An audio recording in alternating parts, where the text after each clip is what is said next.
실 훈련이 굉장히 힘든데요. 마지막 해상 훈련 기간을 지옥의 주간이라고 한다고 합니다. 많은 사람이 탈락되고 아주 힘든데 그때 구호가 있다고 해요. 뭔가 하면 함께 성공하거나 혼자 실패한다라는 거예요. 자기 몸 하나 가누기도 힘든데 그때 구호가 뭐냐면 함께 성공하거나 혼자 실패한다라는 것이죠. 연약한 우리를 하나님께서는 그리스도의 몸으로 하나로 만드셨는 줄 믿습니다. 우리가 함께 있어야 믿음에 성공하고 혼자 있으면 실패할 수밖에 없다는 것을 기억하시길 바랍니다. 오늘도 그래서 같이 얼굴 보면서 예배하는 것이 중요하고요. 지금도 3부 예배 때 온라인으로 한 접속자 수가 100명 정도 됩니다. 100명이 아니라 아마 더 되겠죠. 그런데 가능하시면 현장에 나오셔서 함께 예배하시고 함께 교제 나누시고 함께 믿음에 더욱더 힘을 받으시기를 간절히 축원드립니다. 네. 아멘 소리가 좀 작은데요. 오늘 우리가 함께 읽은 본문은 포도원 비유입니다. 포도원 비유. 지난주에 읽었던 본문에서 이어지는 거예요. 누구의 권위로 이런 일을 하느냐라고 예수님께 도전했던 지도자들에게 예수님께서 비유로 교훈을 해주셨어요. 비유의 내용은 이렇습니다. 한 사람이 포도원을 잘 만들고 집 짜는 틀도 만들었다는 거예요. 가공할 수 있도록, 완제품을 생산할 수 있도록 그런 시설까지 갖추고 안전하도록 산 울타리를 두르고 망대까지 세웠습니다. 산 울타리를 두른다라는 것은 포도원 둘레에 나무를 이렇게 촘촘히 심어갖고 자연스럽게 그것이 울타리가 되게 했다라는 거예요. 그렇게 울타리를 만들려면 시간이 적게 걸릴까요? 많이 걸릴까요? 많이 걸리겠죠. 공을 들여서 아주 예쁘고 모든 것을 잘 갖추어서 포도원을 만들어 놨다는 거예요. 그리고 나서 그 잘 가꾼 포도원을 농부들에게 새로 주고 타국에 갔다라고 성경이 말씀합니다. 당시에 부유한 사람들이 실제로 그렇게 했다는 거예요. 농장을 잘 가꿔 놓고 농부들에게 새를 주고 그 주인들은 기후가 좋은 곳으로 또한 사람들의 간섭이 적은 곳에 가서 살면서 관리했다는 것이죠. 이제 때가 돼서 소출을 얻을 때가 되었습니다. 주인이 자기의 종들을 보내서 그 계약했던 소출의 일부를 받아오라고 이야기했어요. 그랬더니 농부들이 그 주인의 종을 보고 어떻게 했는가? 그를 잡아서 때리고 거저 보내었다라고 말합니다. 그래서 주인이 다시 종들을 보냈어요. 그랬더니 이번에는 머리에 상처를 내고 능욕을 해서 역시나 거저 돌려보냈다라는 것이죠. 능욕을 했다 그러고 머리에 상처를 냈다 그러는 것은 심히 그를 모멸감을 주었다라는 거예요.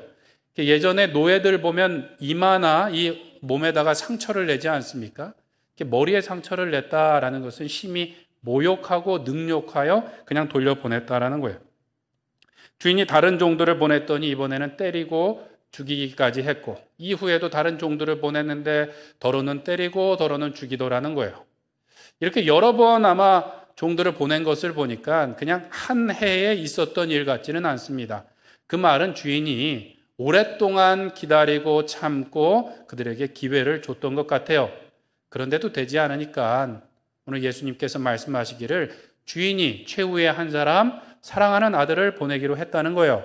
왜 그랬는가? 이는 내 사랑하는 아들이니 이는 존대하리라. 이는 그들이 존경하리라 생각하고 그 아들을 보냈어요. 그랬더니 농부들이 그 아들을 보고 말하기를 이는 상속자니 자 우리가 이 사람을 죽이고 그 유산을 다 갖자라고 말했다는 거예요.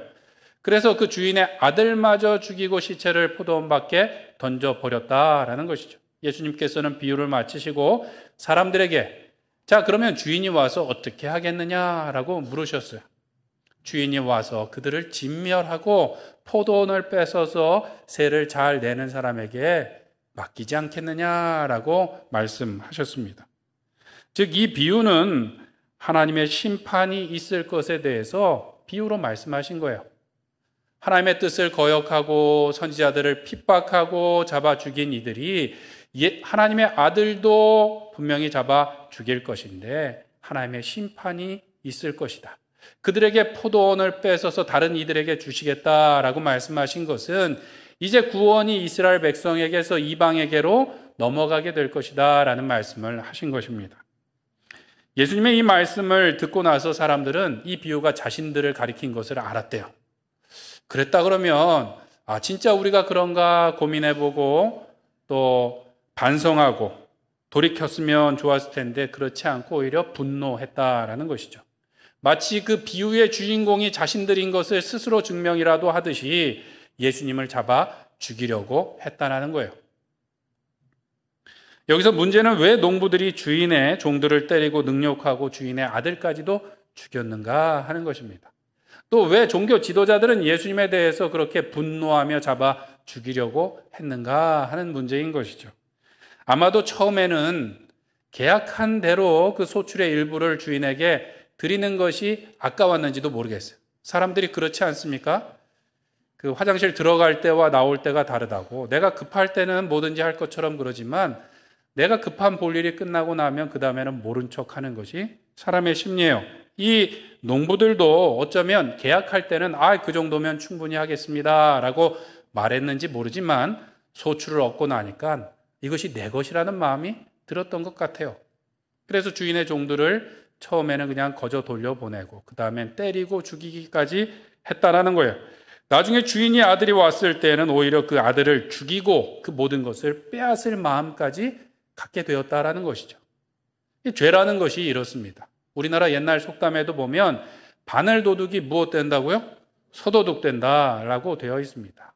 죄가 처음에 들어올 때는 아주 작은 것 같지만 나중에는 우리를 삼킬 것 같은 큰 죄가 되는 거예요. 농부들도 처음에는 그 소출을 주지 않는 작은 문제였는데 나중에는 어떻게 해요? 사람을 때리고 능욕하고 죽이는 살인하는 범죄까지 저지르게 되었다라는 것이죠. 성경에 보면 야고보서 1장 15절에 보면 욕심이 잉태한 즉 무엇을 낳고요? 죄를 낳고 죄가 장성한 즉 사망을 낳느니라 라고 말씀하고 있습니다.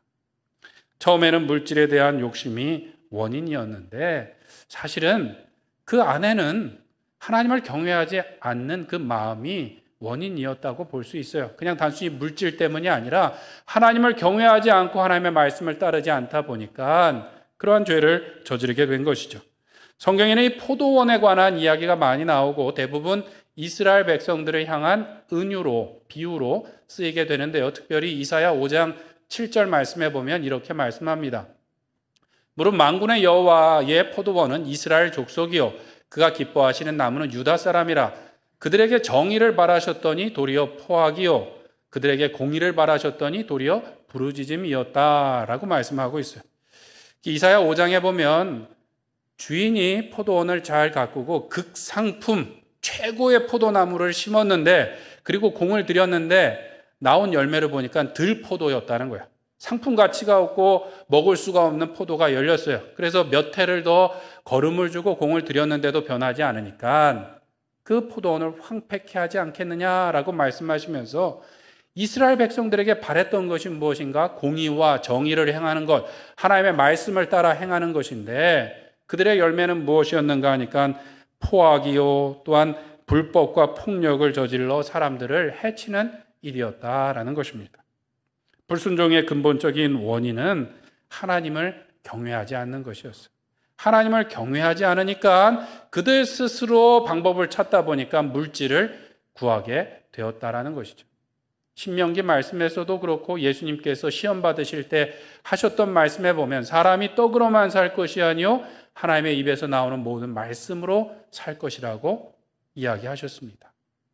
우리는 떡이 있어야지, 돈이 있어야지 살 것처럼 생각하지만 그것이 아니라 하나님의 말씀을 따라 하나님을 경외하는 것이 우리에게 생명이고 복이라는 것을 기억해야 될 것입니다. 지난주에 우리가 본 말씀에서는 권위가 어디에서 나오는가라는 말씀이었다면 오늘 말씀은 권능, 능력이 어디에서 나오는가라는 것에 관한 말씀입니다. 사람들이 생각하기에는 능력과 권능이 어디서 나와요? 물질에서 나온다고 착각을 하는데 그것이 아니라 하나님으로부터 나온다라는 것을 우리가 믿고 살아가야 된다라는 이야기를 예수님께서 하신 것입니다. 사람들은 물질에서부터 능력이 나온다고 생각하고 그것을 우상으로 삼고 살다 보니까 오늘 이 불순종하는 농부들처럼 악행을 저지르게 되더라는 것이죠. 예전뿐만 아니라 오늘날 우리 마음속에도 비슷한 마음들이 있습니다. 세상의 힘과 권세가 어디서 나오는가? 물질과 돈으로부터 나온다고 착각할 때가 있다라는 거예요. 왜냐하니까 세상이 그렇게 돌아가는 것처럼 보이거든요. 사람들이 흔히 이야기하길 돈이면 다 된다고 이야기해요. 실제로 돈이 있으면 시간도 살 수 있고요. 돈이 있으면 건강도 살 수 있고요. 돈이 있으면 교육도 살 수 있고 생명도 연장할 수 있고 돈이 있으면 부패한 사회에서는 어떻게 해요? 죄를 짓고도 감옥살이 하지도 않고 풀려나는 일들이 있더라는 거예요. 그러니까 은연중에 우리의 마음속에도 돈이 있어야 되겠구나라는 착각을 하게 된다라는 것입니다. 그래서 가끔 TV에 보면 아주 잔혹한 범죄가 일어난 것을 보는데 그 원인이 무엇인가 보면 얼마 되지 않는 돈 때문에 사람을 해치고 죽이는 일까지 벌어지는 것을 보게 됩니다. 그래서 사도 바울은 디모데전서 6장 10절에 보면 돈을 사랑함이 일만하게 뿌리가 되나니 라고 말씀하고 있어요. 물질을 사랑함이 모든 악의 뿌리가 된다라고 말씀하고 있습니다. 돈은 하나의 도구이며 수단인데 이것이 사람들에게는 너무나 중요하게 보여서 나중에 우상처럼 된다는 것이죠. 예수님께서도 경고하시기를 누가복음 16장에 보면 집 하인이 두 주인을 섬길 수 없나니 라고 말씀하시면서 뒤에 보면 너희는 하나님과 무엇을 겸하여 섬길 수 없느니라? 재물을 겸하여 섬길 수가 없느니라. 예수님께서 우상 숭배에 대해서 말씀하셨는데 바알과 아세라에 대해서 언급하시지 않았어요. 만몬신, 물질신, 재물신에 대해서 말씀하셨다라는 거예요. 우리가 두 주인을 섬길 수 없는데 물질인지 하나님을 선택해야 되는지 그런 기로에 서 있다라는 거예요. 그 말은 사람들 생각에 하나님만큼 뭐가 더 커져 있는 거예요? 물질이 더 커져 있다라는 것이죠. 그러나 우리는 돈이 아니라 하나님을 경외함으로써 하나님께서 주시는 복과 은혜를 누리며 살아가야 될 줄로 믿습니다. 또 하나님의 귀한 청지기로서 그 복을 누릴 뿐만 아니라 전하는 삶을 살아야 할 것입니다. 오늘 비유의 말씀에서는 예수님께서 이 주인이 와서 결산의 시간이 있을 것이다, 심판이 있을 것이다 라는 말씀과 함께 하나님께서 놀라운 새로운 일들을 행하실 것이다 라는 이 교훈을 담고 있습니다. 때문에 우리는 어떻게 살아가야 되는가? 심판이 있을 것을 우리가 기억하고 하나님의 아들 되신 예수님을 존대하며 존경하며 경외하며 살아가야 되겠습니다. 예수님을 경외한다라는 것은 예수님을 보내신 누구를 경외하는 것인가요? 하나님을 경외하면서 사는 것을 말합니다. 6절에 보면 최후의 사랑하는 아들을 보내며 이 주인이 기대한 것은 무엇인가 하면 이는 내 사랑하는 아들이니까 이는 존대하리라 라는 것을 기대했다라는 거예요. 근데 가만 보면 좀 이상한 거예요. 이미 주인하고의 계약을 파기하고 주인의 종들을 능욕하고 핍박하고 때리기도 하고 죽이기까지 했어요. 그런데 주인은 여전히 무엇하고 있어요? 기대하고 있대요. 돈 받기를, 손해배상 받기를 기대한 것이 아니라 뭘 기대하고 있어요? 내 아들을 존대하기를 기대하고 있다는 거예요. 예수님께서 말씀하신 이 주인의 특이한 점이에요. 주인은 돈이 목적이 아니었던 거예요. 농부들에게 풍성함을 나눠주고 무엇을 받기를 기대하고 있어요? 존대함을 받기를, 존경받기를, 그러한 사랑의 관계를 맺기를 바라고 있는 것이 지금 예수님이 말하는 주인이고 그 마음이 누구의 마음인가요? 하나님 아버지의 마음이라는 것이죠. 그런데 농부들은 그것을 원치 않았어요. 농부들이 바라본 건 뭐예요? 돈을 바랬죠. 남겨준 유산을 다 갖기를 바랬습니다. 다른 비유에서도 비슷해요. 포도원 품꾼의 비유에 보면 주인이 나가서 일꾼을 구하는데 일의 효율이나 이익을 따라서 구하지 않았어요. 그냥 장터에 나가보니까 일이 없이 놀고 있는 사람들을 불러다가 어떻게든 그들에게 일당을 주어 풍성하게 하는 것이 주인의 입장이었어요. 주인의 마음이었어요. 그런데 종들의 마음엔 뭐예요? 남들보다 더 받길 바랬어요. 먼저 온 종이 나중 온 종이랑 똑같이 받으니까 주인한테 어떻게 해요? 화내고 원망하더라는 거예요. 종들의 마음속에는 오직 뭐만 있어요? 더 많이 갖기만을 바랬다라는 것이죠. 오늘날에도 많은 사람들이 그 무엇보다도 풍족한 삶을 살기만을 바랄 때가 있어요. 예전에는 조물주 아래 건물주가 있다 그랬는데요. 몇 년 전부터는 조물주 위에 건물주가 있다고 이야기를 합니다. 이게 그 코로나로 인해서 여러 가지 어려워지니까 득을 보는 사람은 누구냐 하면 건물주만 득을 본다 그러면서 말이 좀 바뀌었어요. 그러나 우리가 그러한 물질이 있다고 편하고 그러한 물질이 있다고 아무 걱정이 없는 것이 아니라 오직 하나님께로부터 오는 참 생명과 참 복으로만 우리가 만족하게 되어질 줄 믿습니다. 요한복음 10장 10절에 보면 내가 온 것은 양으로 생명을 얻게 하고 또 풍성히 얻게 하려 함이다 라고 말씀하고 있습니다. 예수님이 선한 목자이신데 우리에게 오신 이유는 우리로 하여금 생명과 복을 풍성하게 얻게 하시기 위함이라는 거예요. 우리가 예수님께 가야지만 참 생명과 참 복을 얻게 될 줄로 믿습니다. 우리가 바랄 것은 더 많은 물질이 아니야. 창조주이신 하나님 앞에 나가서 하나님께서 공급하시는 그 복과 생명으로 충만할 때 우리가 오늘도 평안할 뿐만 아니라 영원한 복을 누리게 될 줄로 믿습니다. 탈무드에 보면 재밌는 이야기들이 많이 나오는데요. 탈무드의 이렇게 질문들 가운데 보면 이런 게 있습니다. 인간이 타락해서 하나님께 심판을 받았는데 뱀이 심판받은 것은 무엇인가 하면 내가 배로 기어다닐 것이고 무엇을 먹을 거라고요? 흙을 먹을 것이다 라는 그 말씀이 있는데 흙을 먹을 것이라는 것이 왜 심판인가 이런 질문이 있어요. 흙을 먹는다는 건 뭐냐면 밥이 어디에 있다라는 거예요? 다 이 세상 온 천지에 다 흩어져 있다라는 거예요. 일을 하지 않아도 먹어도 되고 먹을 것이 물질이 다 쌓여 있다는 것인데 이것이 왜 심판이냐는 것이죠. 이게 왜 복이 아니고 심판이냐는 것이죠. 그런데 탈무드에 보면 지혜자가 말하길 하나님 없이 먹을 것을 얻고 하나님 없이 필요를 채울 수 있는 그것이 저주다라고 이야기합니다. 그것이 심판이라는 것이죠. 별로 동의를 안 하시네요. 먹을 것이 돈이 그냥 지천에 깔려 있기를 바라십니까? 그런데 성경은 보니까 그것이 복이 아니라 하나님 안에서 공급되는 것만이 우리에게 생명이고 복이라고 말씀하고 있습니다. 시편 34편 9절에 보면 너희 성도들아 여호와를 경외하라. 그를 경외하는 자에게는 부족함이 없도다. 젊은 사자는 궁핍하여 줄일지라도 여호와를 찾는 자에게는 모든 좋은 것에 부족함이 없으리로다 라고 말씀하고 있습니다. 오직 하나님을 경외하는 자에게 부족함이 없고 하나님을 찾는 자에게 모든 좋은 것으로 넘치게 하시겠다라고 말씀하고 있습니다. 예수님을 존대한다라는 것은 하나님을 경외한다는 것이고요. 하나님을 경외한다라는 것은 하나님을 찾는 것이고 기도하는 것이고 그분으로 인해서 만족해 되는 것을 의미합니다. 반대로 예수님을 존대하지 않고 하나님을 경외하지 않으면 어떻게 해요? 누구를 의지하나요?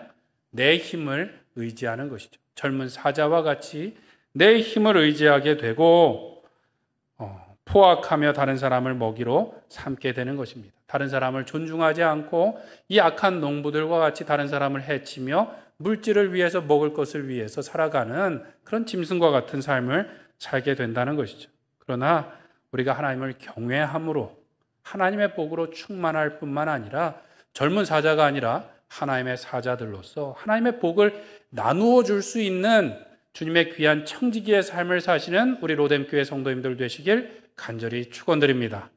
두 번째로 우리는 이 땅을 살면서 모퉁이 돌 되신 예수님을 따라가야 되겠습니다. 예수님의 비유 말씀해 보면 마지막에 건축자의 버린 돌이 모퉁이 돌이 되었다라는 이 알쏭달쏭한 말씀으로 이제 말씀을 끝맺게 되는데요. 이것은 시편 118편에 나온 말씀을 예수님께서 거의 그대로 인용하신 말씀이에요. 그것을 사도 바울이 또 에베소서에서 설명하고 있는데 에베소서에는 이렇게 나옵니다. 너희는 사도들과 선지자들의 터 위에 세우심을 입은 자라 그리스도께서 친히 모퉁이 돌이 되셨느니라. 그의 안에서 건물마다 서로 연결하여 주 안에서 성전이 되어 가고 라고 말씀하고 있어요. 예수님께서는 포도원 비유를 통해서 하나님의 심판이 있을 것이다 라고 말씀하시고 모퉁이 돌 얘기를 왜 하셨는가?